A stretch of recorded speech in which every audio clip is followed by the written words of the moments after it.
team. This is a video step one of taking a all natural light captured portrait using a moderately standard setup for a Sue Bryce inspired shoot. As you can see on either side, there's some natural light sources. Here I had to block it a little bit to control some of the backlighting. Here this was used again so that we would get some rim light on her and some in her hair. I have to the far right here another large window, and then again one sits perpendicular to her about 4 foot away. So we had plenty of light coming across this way and some light coming in this way, and then there's some directional light coming in via stand-up reflectors. These are white foam core boards. They're boards I picked up at a graphics printing company. It's called Gator Board there.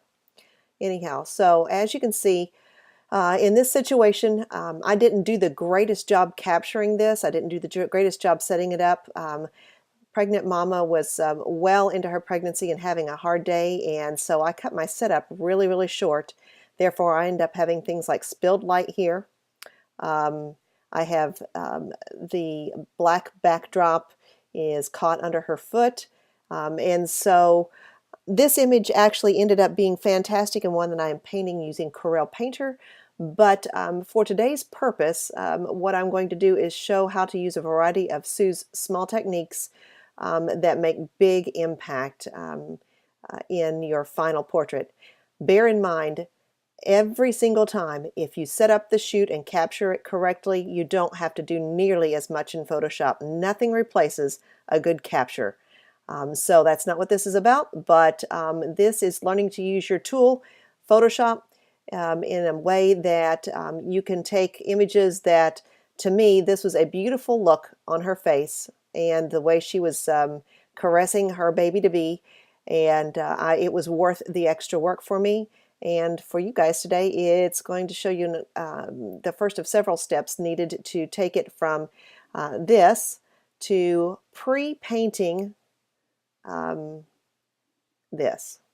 And so let's go back to the original. And the first thing I ended up doing was going in and selecting here, add a layer. And then I went in and picked up a dropper and selected a dark color. Grabbing my paintbrush, I dropped it to 100% opacity. For this purpose, I have 100% flow. It's a normal mode for my brush, and I have a very, very soft 0% hardness on my round brush. And I went in and using my bracket key, and of course it lags a little during recording, went in and dropped in some black. And of course this black is the black I picked up via the color dropper. And it doesn't look to me like that is actually what I intended to do, so I'll go back to my history brush, or my history tool, and looks like my color dropper did not succeed in getting the color I was expecting. So there we go, and now it's going to be a little bit more of this green color here. Alright, again, because of the size of this brush, I'm going to pull it down just a little bit. I think it's going to lag a little less for recording purposes. And wow, that is really, really gray. So backing up, I love my history tool, and the color is going to be, oops,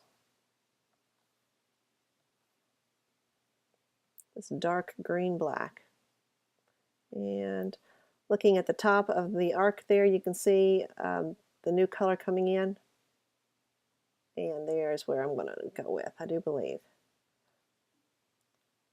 So I'll drop in this black mask around, and in a way, all I'm doing is, some people would call it adding a vignette.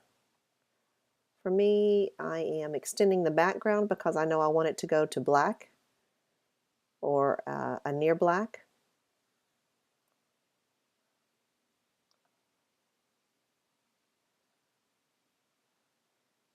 And you can see the softness allows me to let it fade into in closer to mom.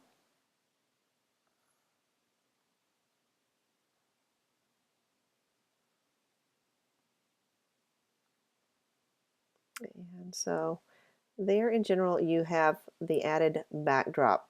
Next, because the way I shot this was for a painting, and so I kept the light a little low using my Canon 5D Mark II, and it ended up a little extra grainy, but one of these times if we do a bit of a painter tutorial, you'll find out that the extra noise, the extra graininess actually is ideal for using or prepping an image for a painting.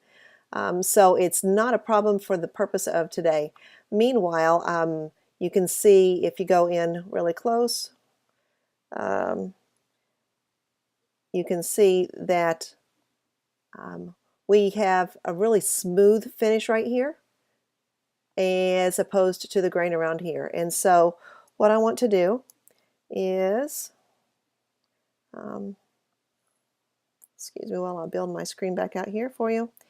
What I want to do is emulate that, and so I'll go to Filter, Noise, Add Noise, and this is just a simple noise. I don't want any of the dust and scratches or anything else, and I want to change my amount until I am able to see a little bit more of what I've got here. All right, and I'm going to go all the way to the side so I'm actually able to see some color. And of course 40% is way too high for this size of an image. So of course when I'm not recording, this goes very quick, but using the recording software slows things down quite a bit. So this is usually one click away. So I've got it down to 25% or 23%. It looks like we need it to be more in the 10% or less. And we're almost there, so I'm going to just hand plug in 5 and let that settle. And I don't like that. I like that. I've gone Gaussian. You can also choose uniform if you want and play with the look. When you're using a single color, not a lot of difference on that. I definitely wanted it monochromatic rather than a multicolored. And so I've chosen Gaussian, monochromatic, and alrighty, due to computer lagging, there we go. And now I've got some noise in there. All right, I'm going to turn this off and take you back to the layer that I have done actually the way I really wanted it and taken the time to do it well. You can see that when I wasn't recording and the computer wasn't lagging, I was able to find a really nice match to drop in right here. And you can see here where I didn't add any. And so we've got the background duplicated. We've got the that over top of it. And so now I have a new foundation, and again, of course, bringing lots of focus to Mama right here. So that is a simple step to extend your backgrounds when it's a simple background on this order. Find your darkest color or your lightest color, whatever you want. Duplicate that with a brush, and then add the noise to match. Even in a really, really crisp and clear picture, you're going to have some noise. And so noise is a trick that I use an awful lot to clean up and make things look like they are original capture.